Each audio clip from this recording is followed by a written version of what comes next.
orang ketiga.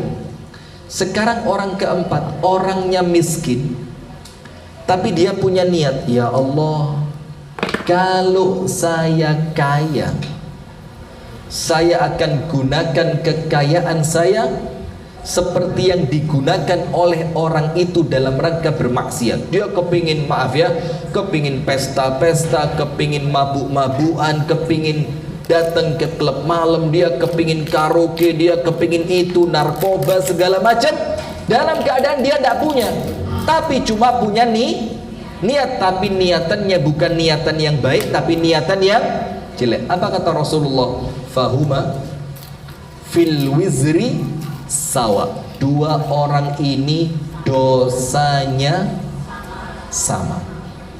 Maka di antara empat orang ini, Bu, yang paling nyesek yang mana? Yang mana? Yang keempat apa yang ketiga? Empat apa tiga? Yang keempat.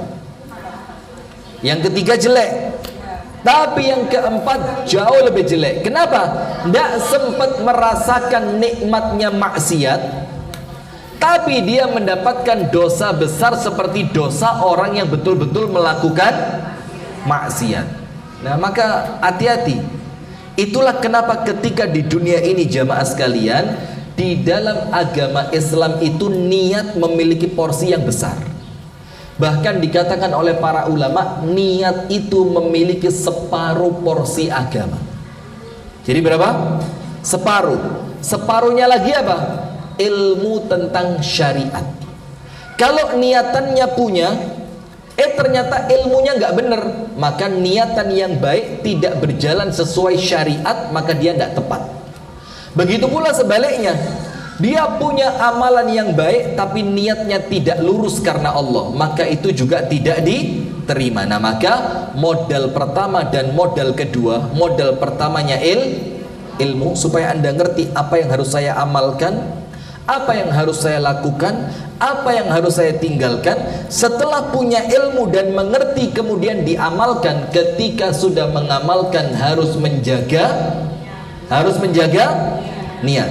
Nah, sekarang dalam Islam, ibu-ibu sekalian, ada syariat yang namanya ta'addud an-nawaya atau ta'addudu an-niyat, memperbanyak niat. Memperbanyak niat itu begini. Misalkan Anda datang ke masjid An-Nur. Anda datang ke masjid An-Nur. Ketika Anda datang ke masjid An-Nur, niatan Anda apa? Menghadiri pengajian. Cuma itu aja. Mencari ilmu. Cuma itu aja. Ini sama, datang pengajian cari ilmu sama. Tidak punya niat lain, nagih utang. Atau siapa tahu nggak ada konsumsi ya? Oh, ada. Isinya apa itu? Ada airnya? Biasanya kalau di tempat kami yang bikin berat itu airnya, bukan kuenya. Di sini sama enggak? Kecil. Kuenya ada berapa isinya?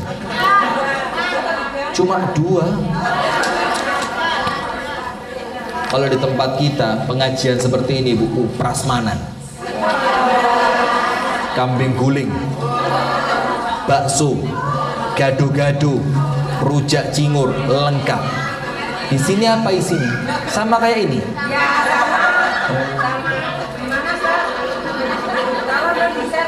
Nanti saya spill tempatnya ya. Di Jawa Timur. Mau? Waduh, Pak. Mau, Pak. Nanti kalau nggak ada betulan repot ini. Reputasi bisa hancur. Sudah. Maka begini, Bu, ketika Anda datang ke majelis taklim, niat Anda cuma satu, ngaji tok, maka rugian. Kenapa? Anda hanya mendapatkan satu pahala sesuai yang Anda niatkan. Maka ada cerita Syekh Sa'id Al-Kamali Al-Maliki, orang Maghrib itu Maroko. Dia cerita tentang gurunya. Dia cerita begini, ketika dia menghadiri kajian malam di rumah gurunya, tiba-tiba di rumah itu ada yang mengetuk pintu, tak tak tak. Maka salah seorang murid berdiri untuk bukain pintu tadi. Kata gurunya apa? Tunggu dulu. Kamu ini berdiri, saya tahu kamu mau buka pintu. Terus gurunya tanya, tapi yang saya mau tanyakan kepadamu, niatmu buka pintu itu mau apa? Katanya si muridnya, loh ya guru, loh namanya ada orang ketuk pintu, maka niat saya tentu hanya membukakan apa? Pintu supaya dia bisa masuk. Apa kata gurunya? Ma akhsaraka, kamu ini rugi. Kalau niatmu cuma satu, kamu rugi. Dalam satu amalan itu kamu bisa mendapatkan pahala yang sangat banyak. Kalau niatan kamu cuma satu, membukakan pintu supaya orangnya bisa masuk, ya kamu cuma dapat pahala memudahkan orang lain. Coba kalau niatmu diperbanyak, itu yang namanya ta'addudun niat, memperbanyak niat. Nomor satu, bukain pintu supaya orangnya bisa masuk, itu ada pahala tersendiri. Nomor dua, kalau orang itu orang yang butuh bantuan, kamu niat ke sana untuk buka pintu plus membantu dia. Nomor tiga, kalau orang itu orang yang kelaparan, kamu niatkan kamu sekalian akan memberi makanan kepadanya. Yang keempat, kalau orang itu orang yang tersesat dan dia ingin diberi petunjuk arah yang benar, kamu niatkan kalau dia orang yang tersesat, saya akan antarkan dia ke tempat yang dia inginkan, maka ada pahalanya tersendiri. Terus kamu tambah, kalau dia orangnya sakit dan dia ingin tempat tinggal, saya akan beri tempat tinggal. Pokok macam-macam niatnya. Maka sekali kamu berdiri sampai di pintu tadi, kamu mendapatkan dari satu amalanmu tadi dengan semua niat yang telah kamu niatkan. Maka ibu-ibu kalau di tempat ini niatnya cuma ilmu saja, maka dapatnya cuma satu itu. Coba cari ilmu plus silaturahim, maka silaturahimnya juga dapat pahala. Cari ilmunya dapat pahala, silaturahimnya juga dapat pahala. Plus kalau nanti saya ketemu teman saya yang sedang sakit, saya ingin mendoakan supaya Allah beri kesembuhan. Kalau saya nanti di tempat itu ketemu teman saya yang sedang sedih, saya niat ingin membahagiakan dia. Pokok Anda perbanyak niat dari setiap amalan yang Anda lakukan, karena setiap amalan itu setiap niatan itu masing-masingnya ada pahala tersendiri. Nah, maka perbanyak niat di setiap amal soleh. Maka ketika Anda masuk masjid, Anda sholat sunnah enggak tadi? Sholat sunnah niatnya apa? Wis pokok sholat Ustaz, tahiyatul masjid, maka pahala Anda cuma tahiyatul masjid. Coba ketika Anda masuk ke masjid, Anda niatkan ketika Anda sholat tadi, yang pertama tahiyatul masjid, yang kedua karena waktunya di waktu duha, Anda niatkan juga sholat duha.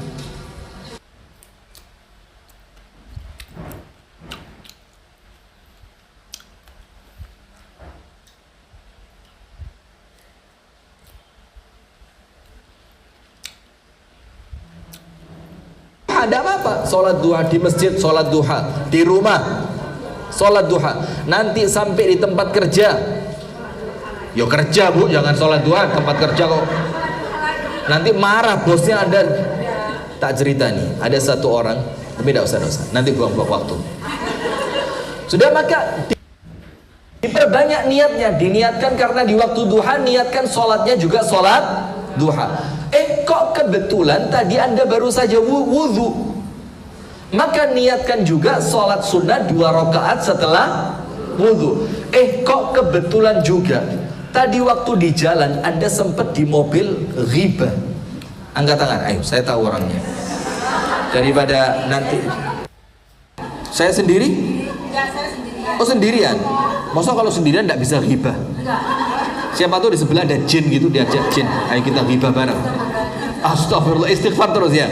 Kalau yang misalkan satu kendaraan 2 orang, misalkan boncengan sepeda motor, sempat ghibah, ngibahin siapa gitu, tetangga sebelah atau siapa gitu. Nah, maka ketika Anda masuk masjid, Anda sholat, Anda niati juga ini sholat sunnah tobat, sehingga 2 rakaat satu sholat yang Anda lakukan, Anda mendapatkan semua kebaikan yang telah Anda niatkan. Nah, maka bekal dalam perjalanan yang panjang yang pendek ini, supaya amalan kita oleh Allah dilipat gandakan, maka bekal yang kedua apa? Niat.